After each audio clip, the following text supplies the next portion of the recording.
हर बार जब वो आदमी एक होटल में ठहरता था तो वो एक ही तरीका अपनाता था। वो गलियारे में कांच की गोलियां बिखेर देता था, दरवाजा बंद कर देता था, कब्जे से एक ट्रिपवायर बांध देता था और दरवाजे पर एक दिशात्मक बम लगा देता था। फिर वो बालकनी पर ये दोबारा जांचने के लिए निकलता था कि उसकी भागने वाली रस्सी सुरक्षित है या नहीं।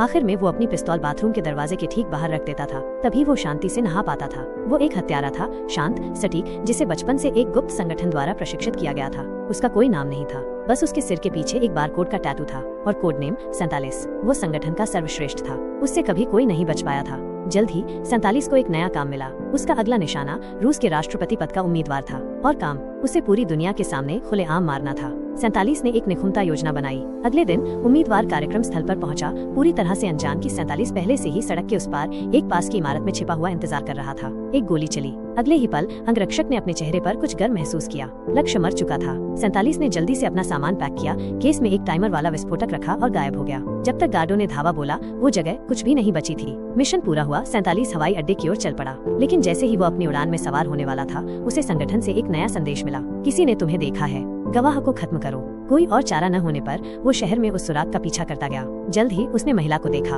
उसने अपनी बंदूक निकाली, काम खत्म करने के लिए तैयार। लेकिन तभी महिला मुड़ी और उसकी ओर देखा। कुछ गड़बड़ थी। वो डरी हुई नहीं थी। उसने ऐसे व्यवहार नहीं किया जैसे उसने किसी हत्यारे को देखा हो। अचानक एक गोली चली।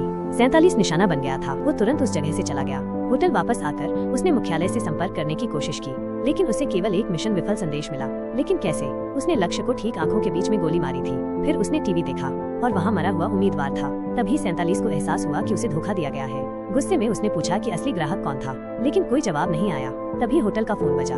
ये संगठन की फील्ड संपर्क थी। चुपके से उसने उसे बताया, असली ग्राहक उम्मीदवार खुद था और तुम्हारा ठिकाना अब सुरक्षित नहीं है। उसी क्षण उसने अपने दरवाजे के बाहर कांच की गोलियां टूटने की आवाज सुनी। उसी समय ट्रिपवायर बम बीप हुआ। 47 ने फोन गिरा दिया और बालकनी की ओर भागा। एक सेकंड बाद बूम, उसका होटल का कमरा टुकड़ों में उड़ गया।